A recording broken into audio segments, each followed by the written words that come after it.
Enrico, para sa atin, sa tagal ko na sa pelikula, this is novelty. Itong pelikula ito.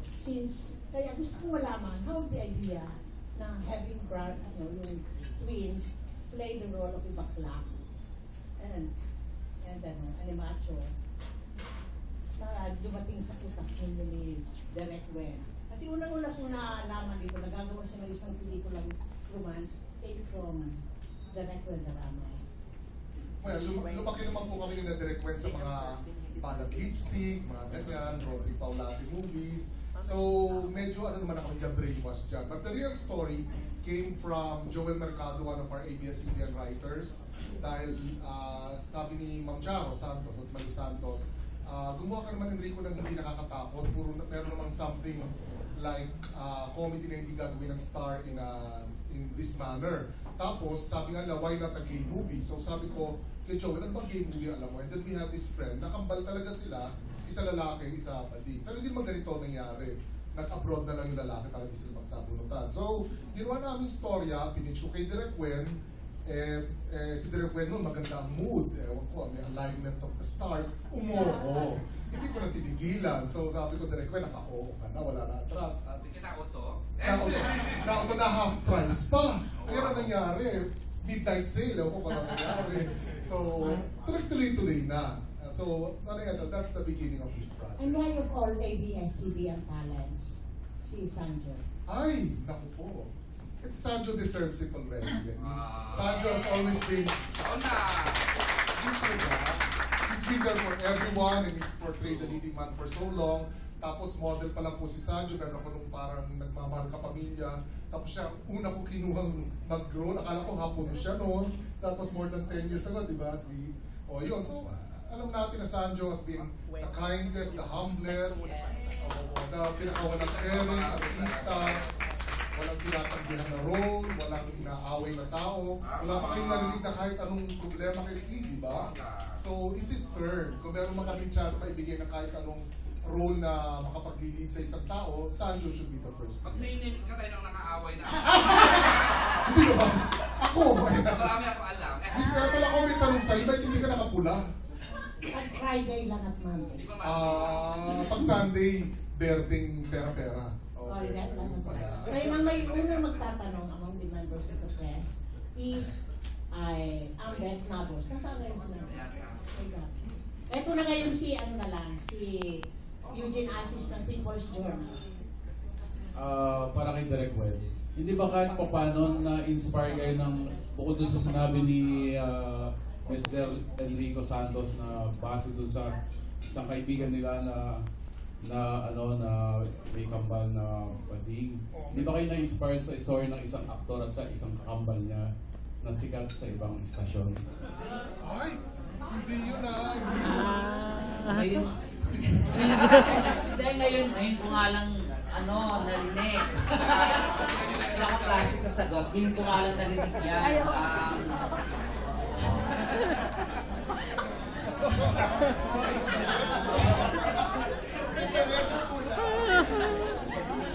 Hindi talaga. Maniwala kayo, wala kaming ganung intensyon. At saka wala rin naman nagsasabi sa amin na ang isa doon bakla. No, wala naman talaga. Oo. Susunod ako doon, ha? Oo. Hindi ko kinaya yung pasabog ko kaagad, Linggong-linggo. Ako naman ito tinanggap talaga. Hindi naman pangalawang salita si Enrico sa akin. Dahil ginamit niya yung pangalan Sanjo. Yun lang. So, dahil nakasama ko naman siya sa dalawang soap ko, yung Koke at saka yung Diyosa. At alam ko rin yung kanyang kapasidad pagdating sa comedy. At kulang tayo di ba? Kung papansinin niyo yung sinasabing comedy royalty, ilan-ilan lang naman talaga na wala pa si Mang Dolphy. It's about time na tayo. Gumawa tayo ng isa pa na naniniwala talaga ako sa talent ni Sanjo. Okay. Tapos, ikaw uli direct. Kasi doon sa mga napapansin ko na ibang hit movie directors, kahit dito at saka sa Hollywood, mahilig silang lumabas na artista doon sa mga pelikula nila. We Yes. find you very, funny sa mga pagsasalita mo, sa pagharap mo sa amin. I think you will also be a good comedy actor. Bakit hindi mo gawin? Ang totoo po talagang yun yung una kong trabaho sa Teatro Tomasino. Kasi doon naman ako lumaki. Doon po actor ako eh. Nung nakita ko lang po yung itsura ko sa TV at saka sa pelikula nung nag-cameo naman ako sa Tanging Ina 3, sabi ko, hindi ito papasok. Sa likod na lang ako. Oo. Mas mas effective. Mahirap po yun eh. Mahirap po yung i-direct yung sarili mo. Tatakbo ka sa camera, tapos ikaw rin yung sisigaw ng action. Di ba mukhang tanga yung gano'n?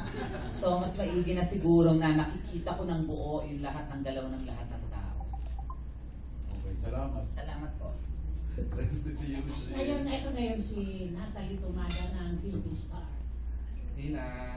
Or Zanjo lang, pakwento ng mga challenges mo sa role. Siyempre, kung titignan nyo, dalawa yung ginagampanan kong role. Medyo hindi siya madali. At napakaliit po ng panahon.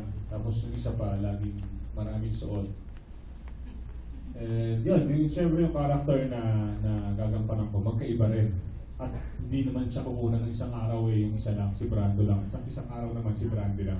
So nandun talaga yung mga challenges na minsan hindi mo alam kung kakayanin mo talaga gawin. At kung maganda mo siya magagawa. Pero wala eh.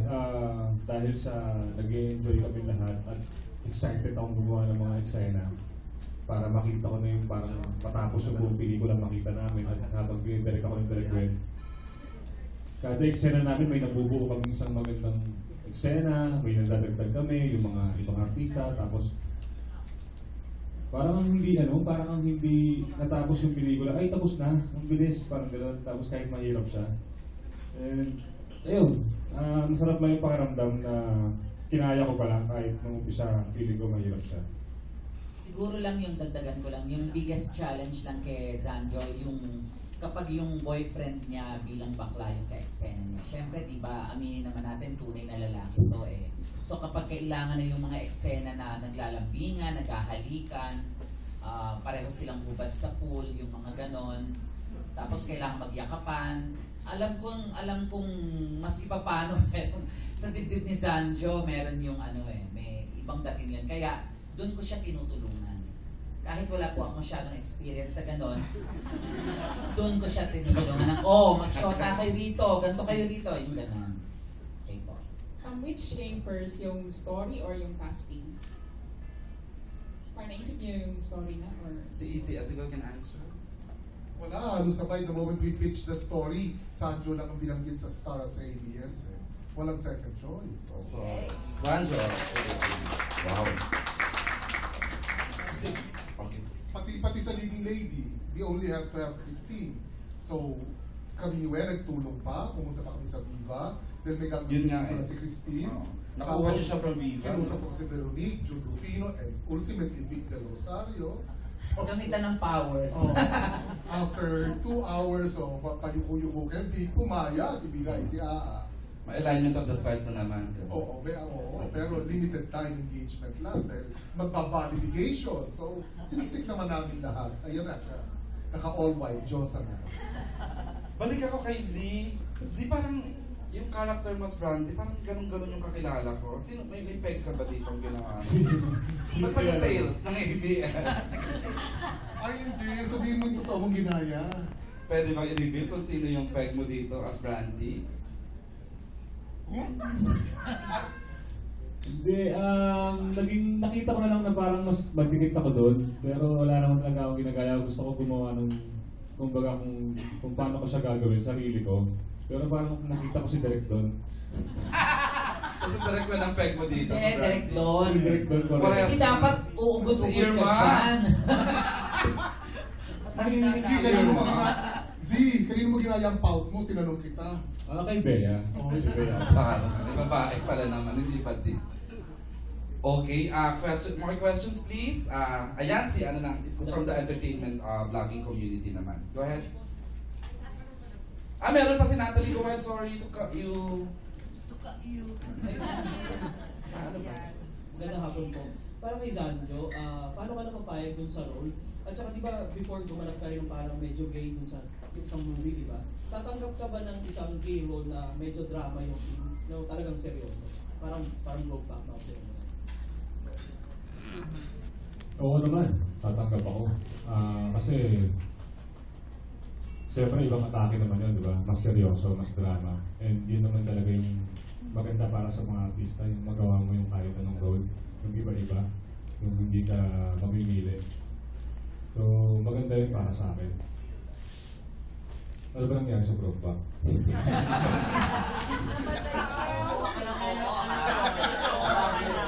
Kumaka-oo, pala hindi alam yung pinagtete-ka. Ano ba nangyari doon? Ano?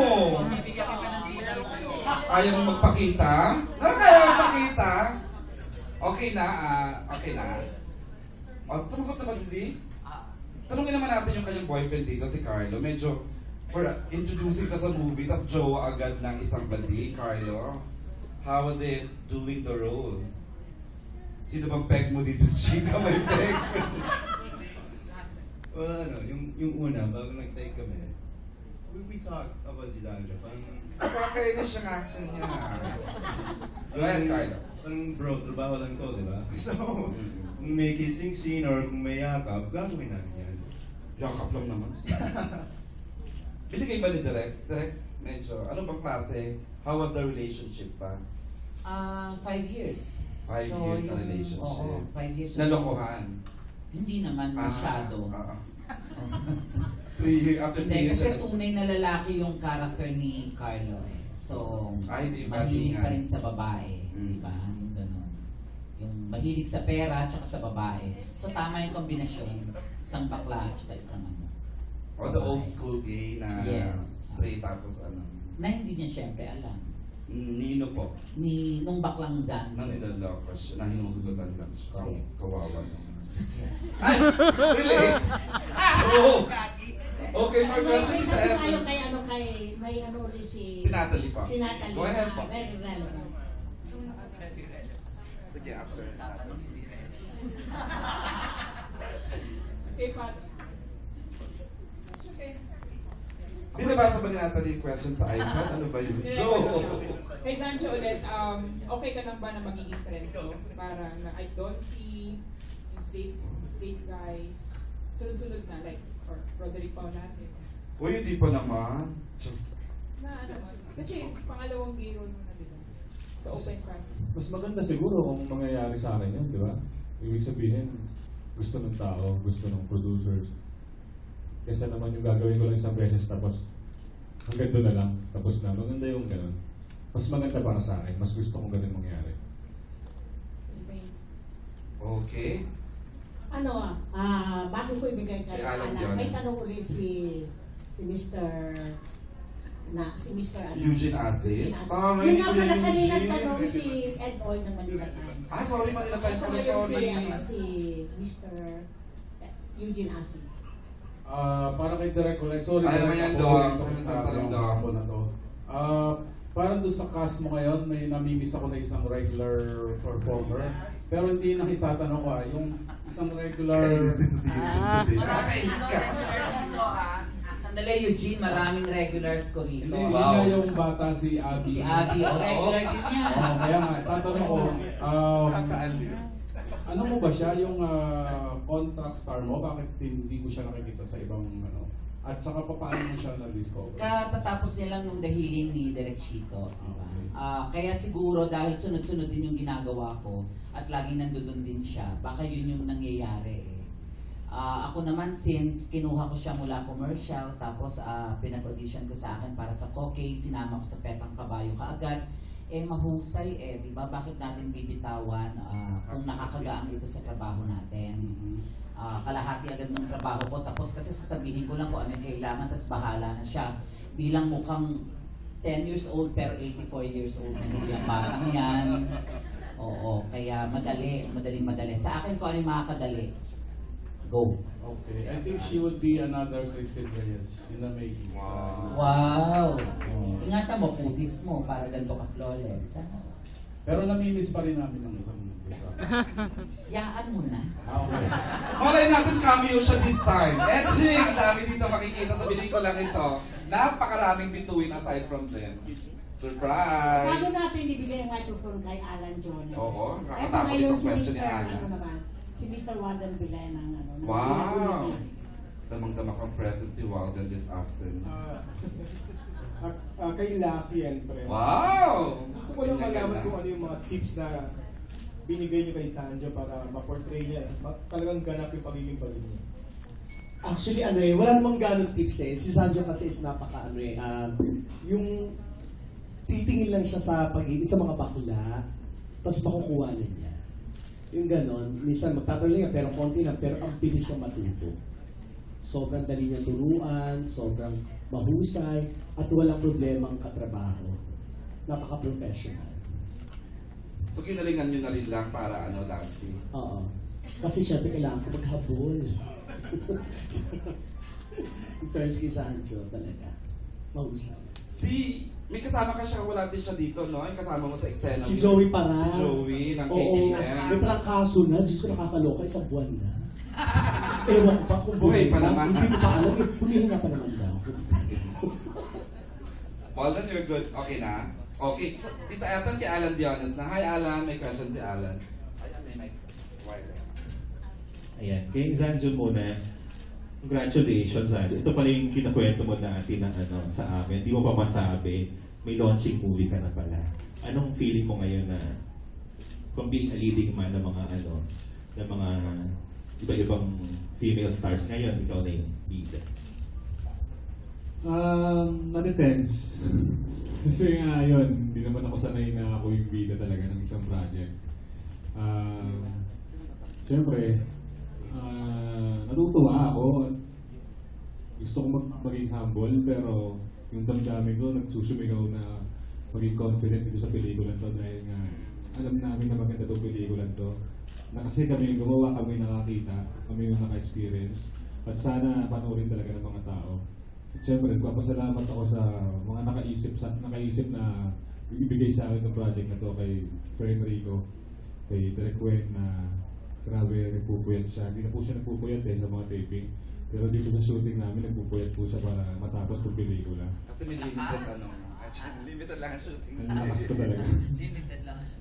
Ayun, sobrang akong thankful talaga. Ngayon pa lang, wala pa man, di pa naman pinapalabas. Pakiramdam ko, nagtatagumpay na yung pelikula. Ayan, ito. Ito, Zanjo, kasi di ba ano, sa mga actor natin, ikaw yung isa sa mga hindi pinagdududahan talaga yung pagkalalaki, di ba? Pero, parang ano parang kayo mo talaga magbalik-balingan. May kabaklaan ka ba talaga in real life? Kasi may natural na lumalabas sa'yo na pagka-Becky na, di ba parang effortless naman yung kabaklaan? Siguro lumaki rin ako sa lugar na marami ako nakikitang bading. Kasi sa Sampaloc ako nag-dorm. So tuwing gabi, ang dami nag-misgay sa kalye. Diba? So, maraming kukote, maraming misgay. Tapos sila lagi yung puyat sa kalye na nagpa-practice sila para sumagot ng mga question and answer. Tsaka hindi kasi ako takot yung bata pa lang ako talagang nakapalibutan na ako. So, sanay at alam ko yung mga kilos. May mga lalaki kasi na ilag di ba? Oo nga, ikaw hindi, no? Nakakainis yung mga yung gano'n, ano? So, di ba, Zanjo, lumaki kang parang, malapit ka sa mga bakla, parang mahal mo yung mga bani. So, hindi ko alam paano ko itatawid yung isa kong tanong Sandali ano na lang yung masasabi mo? Ano yung anong opinion mo doon sa bromance na tinatawag, yung lalaki sa lalaking relasyon? Wala naman sa wala naman sa gender yan. Kung nagmamahalan, pakiramdam yan, di ba? Yun ang importante. Code of God, number 28. Kaya lang, si character ni Carlo, pera-pera. Ikaw ba marami nang nanligaw sa'yo before, Zanjo? At mga, alam mo yun, umibig na mga kapatid? Feeling ko, may mga gusto, pero parang natatakot. Parang hindi ganun talaga may ipakita kung gusto nila. Paano mo hinahandle yung gano'n? Pag may mga naliligaw, mga nagpaparamdam? Wala.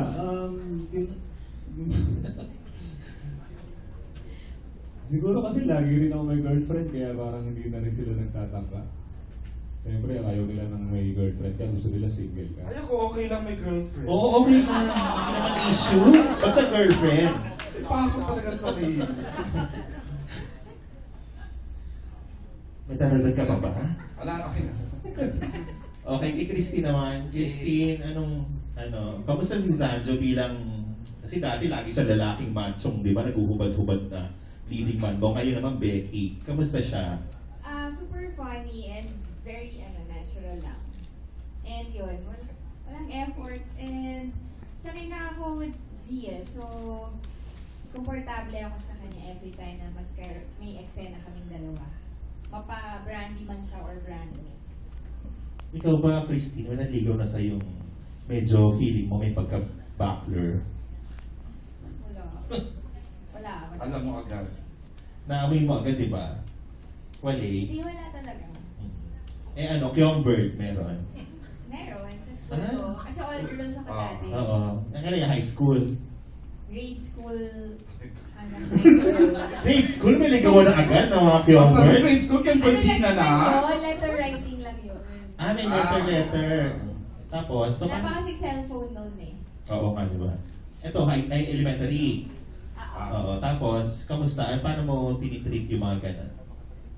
Wala, akala ko kasi, wala lang. Nagbibigay din ako ng something. Ano yung mo something? Yung Blue Magic kasi uso nun, diba? Ay, mga staff toy? Pillows art, as in super laking pillow. So in-entertain ka, may naka-close kang Hanggang ngayon, nag-uusap pa rin kami. Ay, nakakainis. Pero friends, as in na yun, na yun. Oo. Nung high school, mas maraming nanligaw sa'yo. Anong high school hindi? Flirt na ako dun sa boys. Ano? Flirt na ako dun sa boys. Flirt ka ba? Nakaloka pa? Oo. Alam din ang preference niya. Okay, thank you. Thank you, Alan D. Bago si Manila, I'd like to ask yung yung mga writers natin kasi medyo mukhang hirap na hirap silang isulat dito dahil mahihirapan sila magsulat ng gay story, di ba? Si Dano tsaka si Marikit. Sino ba nakaisip ng dual characters? Original nyo to? Tapos hindi, kwento nyo ng Alan. Tanong ako, sige na, kayo na magkwento. Ano nangyari pa? Okay, oo. Si muna? Kasi madugo ang, di ba, ang concept, pagbuo ng kwento tapos yung pag-develop. The original material talaga came from Joel Mercado, yung sinasabi ni Sir Rico, tapos dinala sa amin. Nung dinala sa amin, minarinig ko, kasi from Star Cinema naman talaga ako, di ba, ito talaga yung trabaho ko. So hindi talaga ako nasa Skyline. So nung nalaman ko na si Zanjo yung magiging artista at si Direk Gwen yung director, nag-volunteer ako talaga. So wala kang bayan dito? Ay, hindi pa nababayaran, Sir Enrico. Filano ka! Ako rin! Naglabasa ka! May charot na for the love talaga. Wow. Tapos yun, nung time na yun, sabi oh, kailangan na mag-shoot agad-agad. So nag-lock-in na kami, nag-check-in na kami sa hotel, tapos doon na namin inayos lahat. Kayo ni Dano nag-check-in na sa hotel. Walang nangyari utang na loob. Pero, nagka-script naman, may na-deliver. Joke lang, syempre, patol naman kayo. Defensive. Go! Si Dano naman, magaling to eh. Hindi naman. Mas magaling po si Chris. Alam ko rin naman yun. The process, the writing, yun. Galing nga po kay Sir Joel, tapos kay Sir Enrico. Tapos nung inayos po namin ni Chris, tinulog namin kay Direk Gwen. Na ito yung revision, ito yung bagong latag, based on adjustment na rin sa anong mas maganda pa o mas bongga pang kwento na kaya ni Z at mas interesting. So, from the eksena down to the dialogues, talagang it's a cooperative teamwork talaga with us and most especially kay Direk Gwen. So, medyo challenging kasi... So halos wala na yung idea nyo sa Direk Gwen na to. No, Direk Gwen. Medyo challenging siya kasi aside from the gay comedy, kailangan din ng lalaki point of view na parang may comedy din eh. Tapos nagpe-pretend din. So basically parang Brando, Brandy, and Brando as Alright, ang Brandy. hirap nun, ha? So, well, mabuti na lang magaling ang aming aktor at napupull off niya lahat ng mga nuances, lahat ng dialogue, lahat yun, pati yung support aspect. Ayun. So, yun. Kaya hindi naging mahirap ang trabaho ng writers kasi we have a very credible director, we have a very competent actor. Wow, that's good to hear. How to follow up with that, Eric? From the Eric talaga, EJ. From the very beginning, we already had Zanjo and Christine in mind. Kaya mas madali siyang isulat. Kaya nga sabi namin kay Sir Enrico, hindi namin alam kung may mag-back out dun sa dalawa. Kasi specially rated na talaga for the both of them yung parehas na. Yes. Thank you, Chris. Thanks, Dano. Here's a question from Manila Santos. Hi, Sanjo. I'd like to, if you could share some insight on your character na ano yung favorite qualities mo kay Brando and Brandy? And then, what are your favorite scenes for each character? Why? Ako, madami. Kay Brandy, yung pagmamahal niya sa pamilya, tsaka sa kambal niya, actually kahit naman na inaaway siya nung Brando, mahal naman niya talaga. Talagang nagkataon lang na yung lalaki ang ayaw sa kanya. Yun, yung ginawa niya lahat para sa pamilya niya. Para magkaroon ng magandang buhay. Talagang nangarap kasi siya nangarap siya. So ginawa niya yun. And si Brando naman, malas lang talaga. Alam mo yan, may tao naman talaga nangangarap at may gustong mangyari sa buhay na maganda. Kaya lang minsan yung malas hindi mawala sa tabi mo. So kaya nakakagawa ka rin ng mali kahit paano na may mga taong masasama, hindi naman dahil masama talaga sila. May mga dahilan yun di ba kung bakit sila hindi masama. So yung mangyari kay Brando, hindi naman ibig sabihin nun, hindi talaga niya tanggap yung kabaklaan ng kapatid niya. Mahal din naman yung kapatid niya. Kaya lang, dahil nga nagkakaingitan, dahil magkapatid at nakukumpara, doon lang talaga nagkaroon ng problema. Maraming scenes akong gusto dito na una, yung scenes ni Brando as Brandy kay Carlo, nakakatawa yung eksena. Kasi nga, lalo na nung dinadalbing ko, nahihirapan ako kasi nga, yung mga dialogue, kusa na lang siya lumalabas sa bibig Basta nakakatawa siya, dahil first time makikita yung, akala niya yun yung shota niya, pero hindi naman yung shota niya. So kailangan magpanggap ng lalaki na siya yung jowa ni Carlo. Ang linaw, di ba? Yung makakasabi niya, yung shota niya, di alam niya. Ayun, tapos marami, tapos magka-eksena ko yung dalawang lalaki rin, si Boom at si Manuel. Sa side naman ni Brando, nakakatawa rin talaga yung mga eksena. Pero as Brandy ka? As Brando naman. And then pag si Brandy naman, kasama niya yung dalawa, si Lassie at si Joey. Magkaiba, so may dalawang mundo yung comedy. Napulido mo yon Brando as Brandy? Kasi si Brandy is nasa gasaan, di ba? Napulido mo yon nakuha-kuha mo si Brandy? Hindi. Siyempre, lalaki so si may Brando. stiff factor pa rin? Feeling ko mas okay si Brando magbakla kasi kay Brandy. Kasi ina-acting niya. Kasi umaarte lang siya. Si Brandy kasi, natural lang siyang galing. Hindi niya kailangan umakit. Kaya pala girl na girl nung una, yung pagbabae talaga. Nung naging si Brando na si Brandy, siyempre, umaarte na lang siya kung paano niya ginagawa.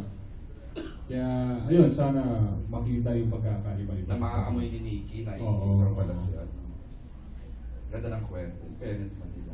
Okay, may follow-up question. Okay, you're good na. Si Alan Diones may follow-up question kay Direk Wen tsaka kay Christine. Hindi kay Direk lang. Kasi ito yata yung first movie Direk na parang hinahanap din namin yung hinahanap ni kanina, Tito Eugene. So ito yung first movie din, wala siya. So, gusto mo bang isalaysay sa amin kung ano ba? So, simula na to hindi na namin siya mapapanood. Sabihin mo muna sino yun. Yung laging kasama sa movies. Nakakasa ng loob. Sabihin mo Si DJ! Ayun. Anong nangyari, Direk? Anong nangyari sa ating dalawa? Ganda na Aiza yun. Hindi, klaruhin natin. Kaya siya wala dito sa pelikulang ito. Dahil dalawa ko yung ginagawa. Nagalit ang buwan. No, TTHS din kasi yun Nagalit ang buwan sa haba ng gabi at saka yung huling hen niya. Di ba? So, wala pa yung mga kakemehan, sabay na ginagawa ito, kaya wala siya dito. Kakemehan? So may naganap na kakemehan direct? Wala naman ako kahit kailan na inamin, di ba? So Oo wala nga. rin dapat aminin sa ngayon. Oo. Pero may bago lang kami na wala siya dito. Kasi never siya, kahit gano'n siya ka-busy before, never siya nawala sa movies mo. Ako minsan ganun talaga. O sige, para naman linggo kasi ngayon, may bonus ka. Oo. Hindi kami okay, definitely. Pag tinanong mo kung okay, hindi okay. Siyempre, hindi kami pwede magsama kung hindi kayo okay. Tama.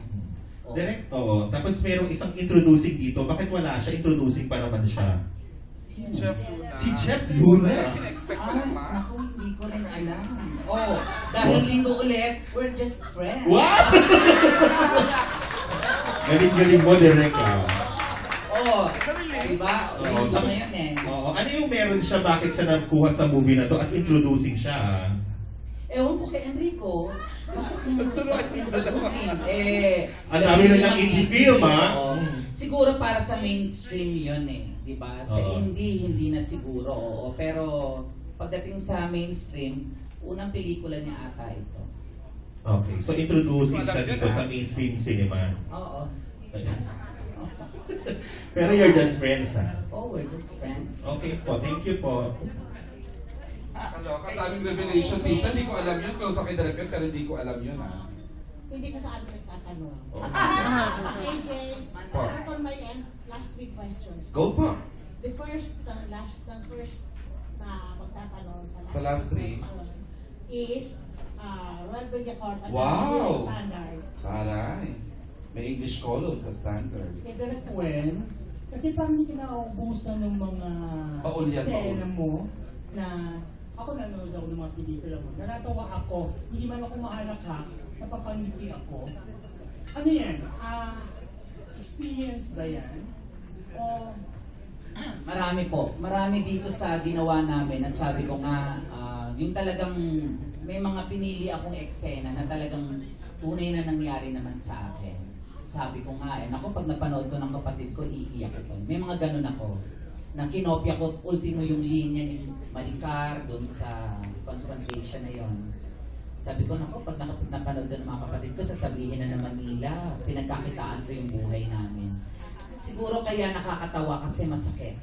Diba? Kasi tayo naman natatawa tayo kapag kunyari may nadapa na nga, tinatawanan pa natin. So ganun ang base ng comedy ko. At kung ganun, hanggat may sakit, hindi tayo mauubusan ng katatawanan. pero yung mga gay characters sa mga pelikula mo, positibo kasi eh. Kasi, di ba, tapos na yung mga panahon na sidekick, pinapatukan lang sila, tapos yung baklang-bakla, yung ganon.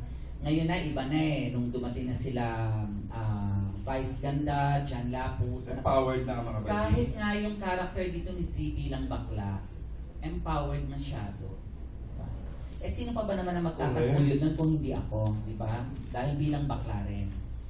O, hindi natin to i-expect kay ano. Bading ka. Bading ka. Okay, ngayon ako inamin sa inyong lahat. Dahil Sunday, may bonus po kayo, bakla ako. Oh my God! So, thanks it. Ito ngayon ang last question will come from Roldan Castro ng maraming pinagsusulatan. etc. Ngayon, ito ang second to the last question from Julie Bonifacio. Wow! Ng Bandila. Bandera.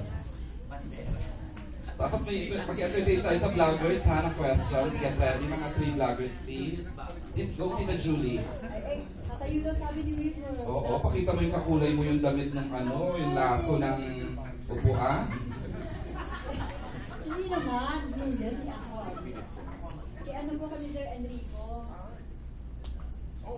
Sir, kasi di ba parang... Di ba ang dami kamukha ng kulay mo? Oo nga, sabi mo nga kanina. Kasi lahat ng upuan, kakulay niya.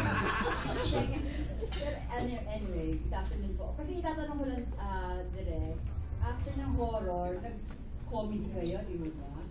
Do you expect parang mga movies na direct when puro hindi bumababa ng 100M? Ay, yun din na-expect na. Tama, 51, 50. Hindi nung dinadasal para makaano. So yun. Oo, Anong half direct ko price yan yung pa. expectation? Oo. So anong feeling mo dun? Sana manood ka na may bayad, Julie. Oo. Para umagdag ka, 200 pesos agad yun eh. Sayang naman yung MTRCB. Hindi, syempre, expectation makapagpasaya, di ba? After ng election, tapos Oo nga, no. di ba? Tapos ang tagal-tagal na na-miss na ng buong Pilipinas ang katawan ni Direk Wen, dahil di ba, ano ba ulit? Sister Akas, di ba? So, it's the right time. Tapos kung papalabas ka ng iba, di ba parang hindi mo naman sinasagot ang gusto ng mga basa at ng manunood. So ngayon na yun, magtawanan na muna tayo pagkatapos ng konting panganib sa May 13. Baka sakali, hindi natin alam. Tapos di ba, tapos na Iron Man, tapos na ang mga foreign. O si Sanjo muna, Broman, tapos Superman. O, Super Z. O Super Z, Superman, tapos ayun na, nagpasok ka na mga merkado. So this is our chance to bring Sanjo there and then also to give them laughter with Direk Wen's story. Ito si Direk Wen, kasi di ba mainstream, parang ngayon ka na nag-indie, tapos sure ka. Bakit mo pinatulan ng indie? Hindi ko na, hindi naman. May problema ba tayo sa indie? Oo. Baka sila may problema sa akin, wala akong problema sa kanila. Hindi, ginawa ko to nung sa pamamaraan na kung paano rin ako gumawa ng pelikula sa Star Cinema, sa Viva Films, sa lahat-lahat. Kaya lang binilisan ko lang po. Kung minsan mapaprente-prente ka na 5 eksena ka lang sa isang araw, kunyari sa Star Cinema, 3, 4, ganyan. Ito, siyam yung ganun. Kaya sabi nga ni Zanjo, inaabot kami ng alas 6 ng umaga. So, hindi ko pinaspas naman, dahil ayokong lumabas na pangit. Dahil ang lagi kong iniisip, kapag pangit ko itong ginawa, kawawa si Zanjo. Pero kapag maganda, definitely, malaki ring kaginawahan sa akin yun dahil dumarami lalo ang pelikula ko dahil isa na naman tayong bidang may bibigay sa industriya. So, may Vice, may Ai, may Uge, may Zanjo. Napakaraming pelikula nun at napakaraming tao makikinabang doon sa bawat pelikulang gagawin namin. Pero sila ang kinis ng movie, Wow, bumawi sa Tita Julie. Gumamit kami ng liha. Ang linaw, ang kinis. Ay, oo, binigay, yun naman din, sabi ko nga, at sabi rin mismo ng Star Cinema nung nagra-rushes, hindi ito yung the usual skylight na dahil binigay nila lahat. Ano ba the usual skylight, Manila? Siguro, siguro magaspang, kasi sabi niya makinis eh. Sama natin. Hindi, yung ano ko na to. Linggo, Linggo. Let's pray. Yun, sa akin lang talagang kung hindi ako gumagawa talaga ng indie film pa diba? Hindi ako, wala kayong makikitang eksena ditong 15 minutes naglalakad si Sanjo nang nakatalikod, diba? Walang ganon. Pero ang definitely, mayat maya yung patawa. Katulad ng mga ginawa ko nila. Julie, imaginein mo, the 7 sequences or 9 sequences a day. Kami, magsushoot si Direk Wen, upo, magchichismisa kami. Pero si Z, tatakbo sa tent, magugubad, magme-makeup para babae. Iti-take yung same scene. Tapos kami magkakapila naman kami Direk Wen, magchichismisa na naman. Si Z, magpapalitan naman ng panlalaki. Wow. Ganon, 9 sequences yon. So namaga ang mata. Nagalit si Monch.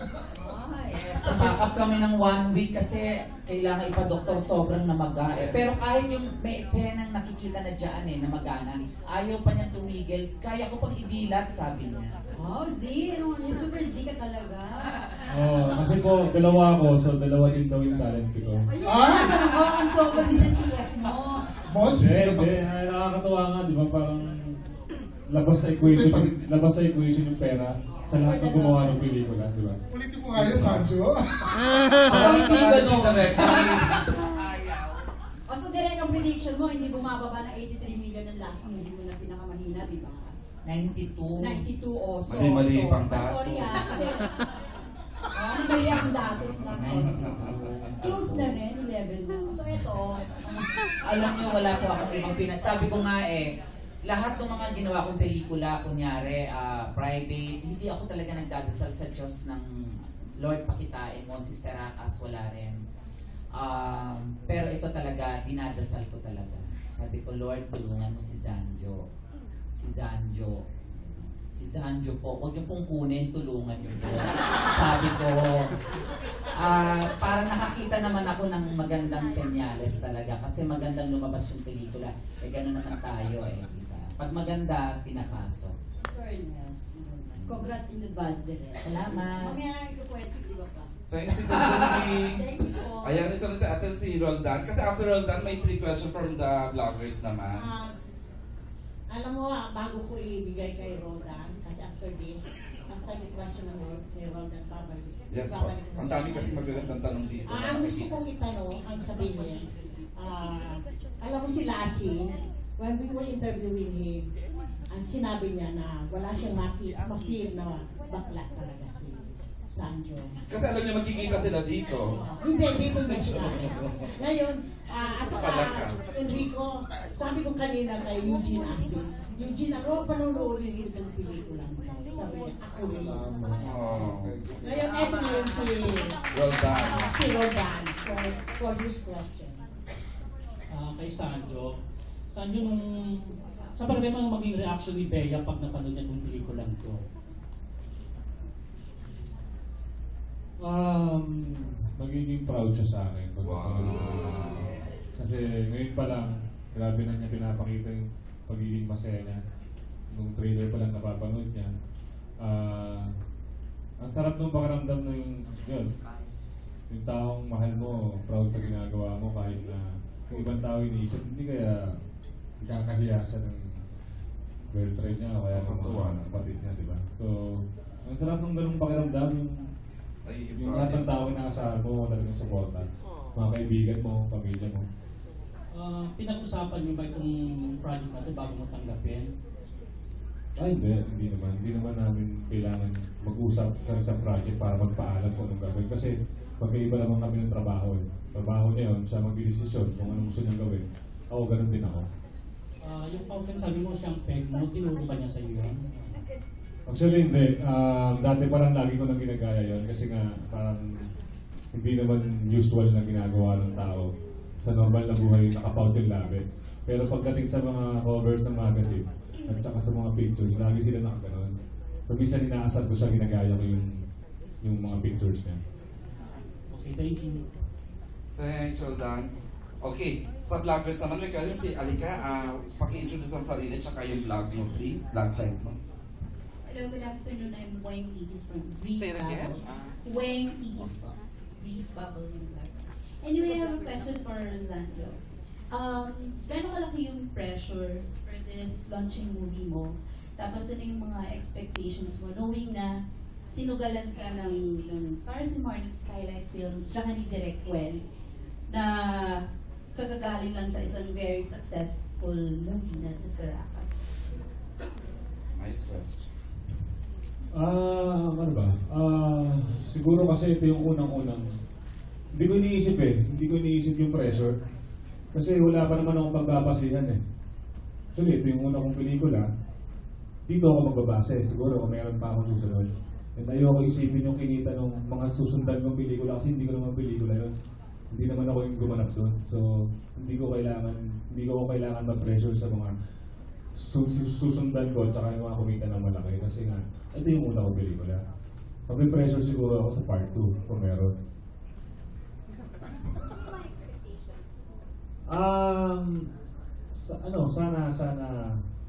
Sana talaga yung mga manonood mag-enjoy sila at maikwento talaga nila sa mga kapitbahay nila, sa kaibigan nila, o ma-tweet nila, Instagram nila lahat para mabalitaan ng mga tao. And ayun, ito talaga binibenta namin yung kaligayahan. Di ba sabi natin kaligayahan hindi nabibili? Ito binibenta po namin 200 pesos lang. Okay. Alam mo kasi, one common sa bawat cast, favorite sila ni Direk Wen. That's why they're here. Direk, lalaki tayo play favorites talaga, lalo na't mahuhusay. Siguro it's alright lang that we hear from them. Si Atak has always been kasama ka lagi sa pelikula ng Direk Wen. Kamusta ba siya sa director? I mean, sa TV, sa pelikula kasama ka. Sa tingin mo, anong meron ka? Bakit paborito ka ni Direk Wen? The questions for everyone, nice. For all the cast members. Nagustuhan siguro ni Direk yung dila, iba na lalita. Na ano? Kasi kakaiba eh. Kasi iba, Bisaya, Ilonggo. Tapos? So parang sa lahat ng mga nagawa niya, wala pa akong nakita na kagaya ko.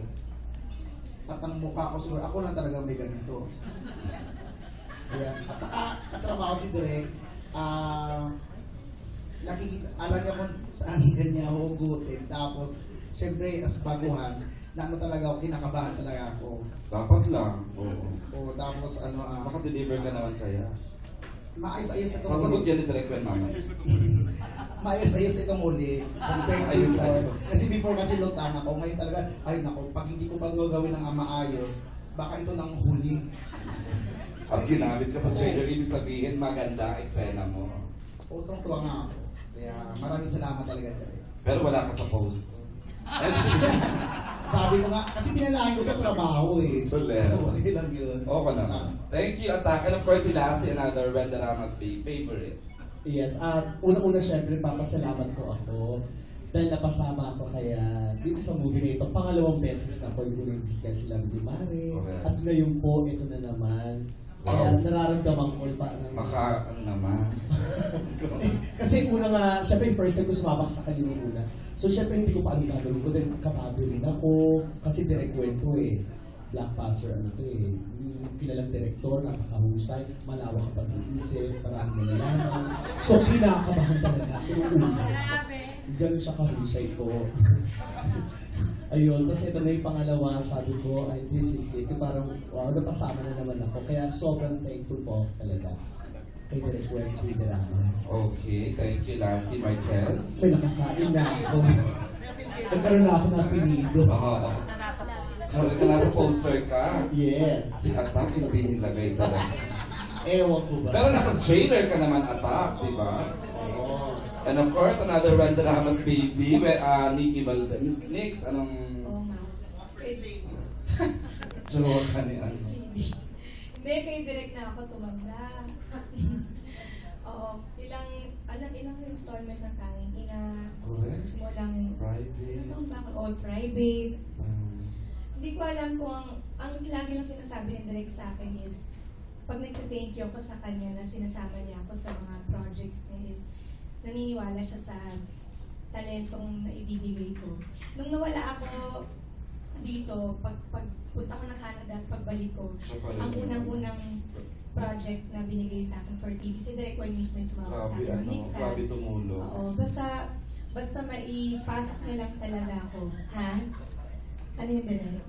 Kasi Tsaka kahit masama yung loob niya noon, nagdinong siya sa kasal ko. Ayaw niya halos lalaki. patay na niya ako, parang ayaw niya talaga. Tingnan mo. He ganun was niya ako right all kamahal. along. Father knows best. At saka ang hindi ko talaga makakalimutan after namin ginawa yung private. Basta niyakap ko siya na maigpit kasi lagi akong thankful nga na siya lang yung nagbibigay sa akin ng chance na makagawa ng mga gitong bagay. Kaya nung hinihin niya sa akin yung hindi kasi na yun. Hindi, sabi niya, Kix, magagawa mo ba para sa akin? Of course, magagawa ko para sa'yo kasi syempre, direct Ay, respects naman. Tinatanong ka pala naman. Hindi naman agad kurado. Nikki Hubat, gano'n. Hindi naman. Sabi niya, Nix, mapagbibigyan mo pa ba ako para sa eksenang to?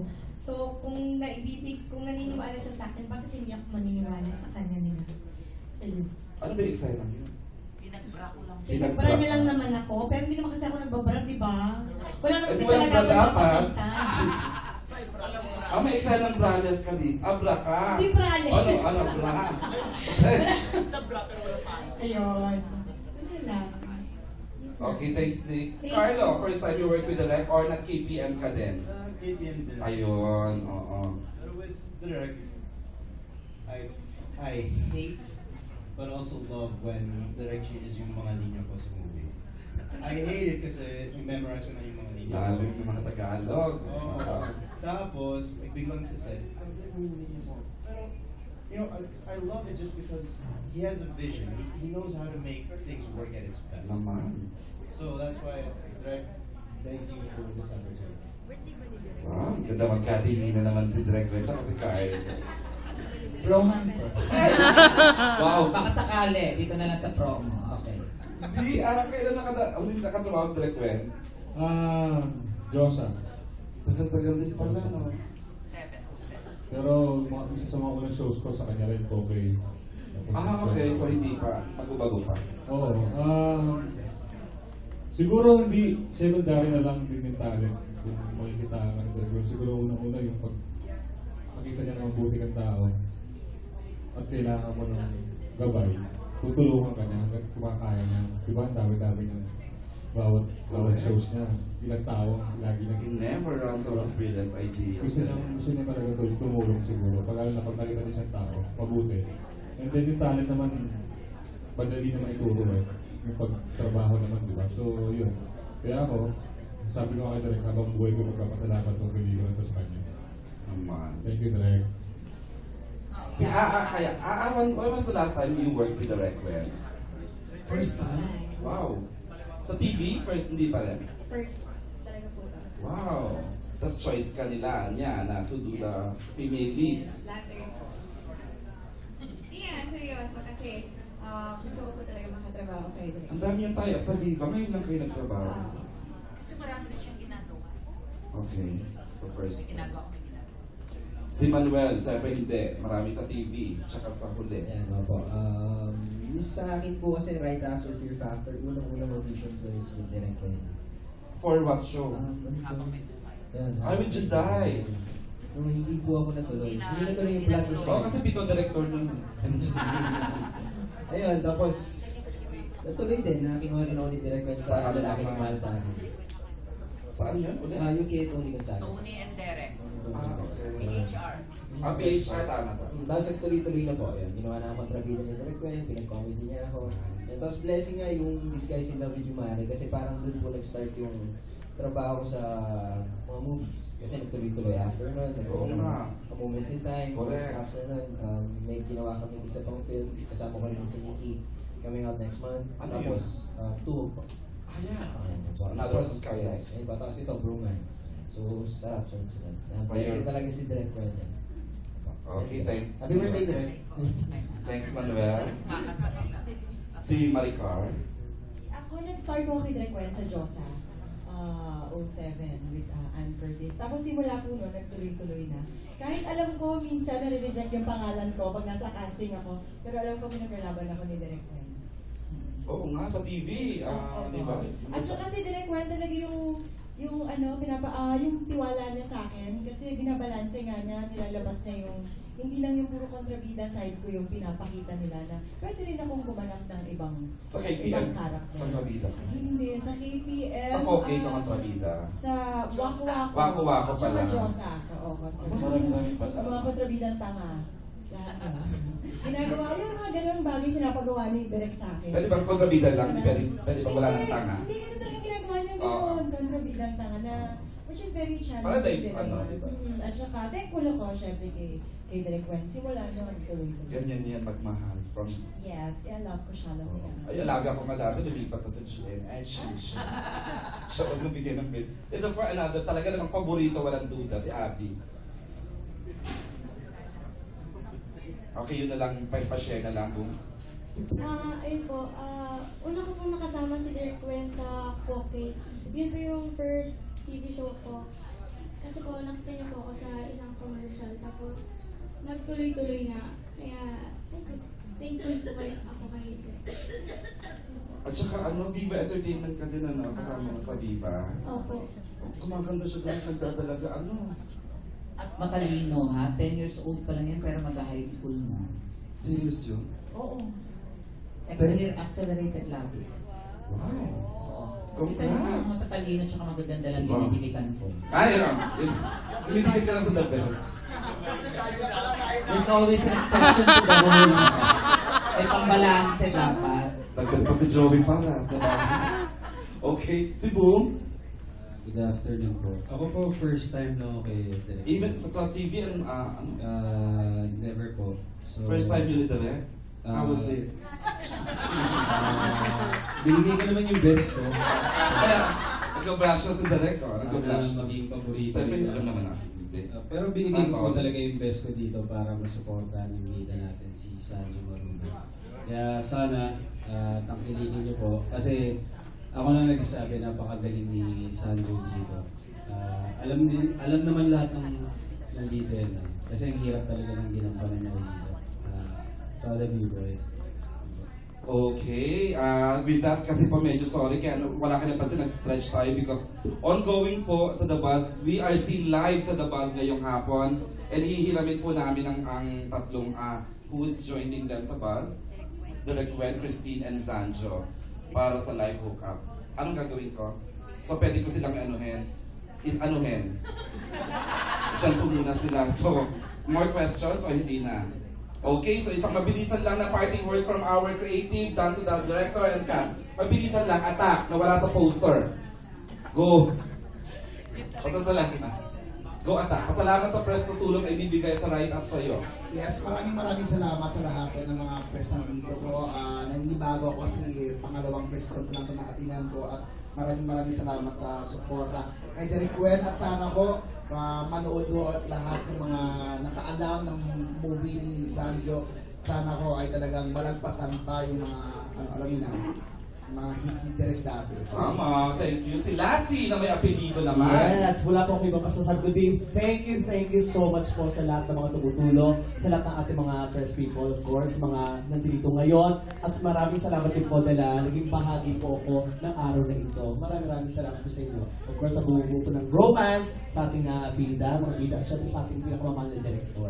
Thank you so much sa lahat din po ng mga cast. Thanks, Lahat. thanks Lassie. And of course, ang mahal natin lahat, Miss Nikki Valdez. Maraming salamat po at nagsama-sama tayo itong linggong ito sa press con po ng Bromance. Sana po tulungan nyo kami. Showing na po May 15. Of course, directed by the one and only blockbuster director. All time. And of course, the yummy. Napayami Carlo Romero! Maraming salamat sa inyong lahat. Thank you guys for supporting us, especially to my family and friends that have been here for me. Panoorin nyo yung movie to kasi laughter to talaga. Okay, thanks Carla and congratulations. And of course, boom, the Bruce ka, boom! Sa May 15 na po, huwag niyo kakalimutan panoodin ng Bromance. Maraming salamat po sa pagpili ng after nito. Thanks, boom. Stay happy. Wow, may ganun ako. Happy Bautista. Ayan, sa May 15 na po, ang Bromance, your brothers from Maxar, and sa Christine Days. Maraming. Marika!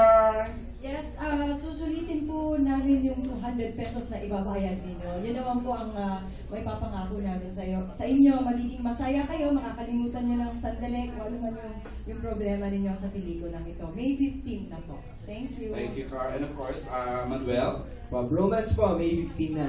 Yan. Sobrang laughter po to. Yan, sabi niya, nakakatawa siya sobra. Kaya panoorin niyo po. Thank you very much po for being here ngayong Sunday. Happy Sunday po sa inyo lahat. Thank you, Manuel. And of course, the box office with Miss Christine Reyes. Maraming salamat po sa pagpunta nyo ngayong linggo po. Ayan. Sana po panoorin nyo to at sama nyo po ang buong pamilya nyo at ang mga kaibigan nyo para mag-enjoy po. Of course, eto na siya, Mr. Zanjo Marudo, syempre. Ayun po, May 15, 2013, showing na po ang Bromance, My Brother's Romance. Napakaganda pelikula, puno-puno ng katatawanan, pero may puso po, maraming lessons. Sana po manood kayo, pag hindi ko kayo nanood, magpapakamatay po ako. And of course, still the all-time box office director, Randy Ramos. Salamat po sa lahat ng mga pumunta ngayon kahit linggo. At saka May 15 na po. May 13, eleksyon. Maraming malulungkot kasi maraming matatalo. Konti lang yung mananalo. So yung matatalo po, i-treat ninyo para sumaya sila.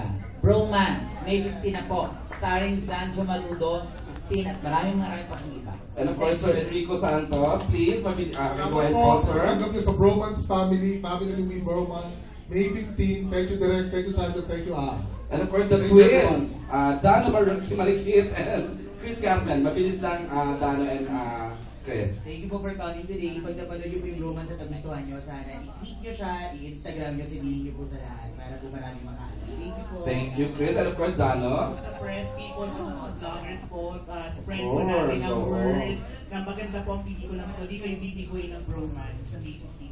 And with that, in behalf of Tita Ethel Ramos, Skylight, and of course ABS-CBN Film Production and the group of Ad-Prom of Star Cinema, thank you for coming and the support you will give Bromance, My Brother's Romance. Thank you po. Have a good afternoon, everyone.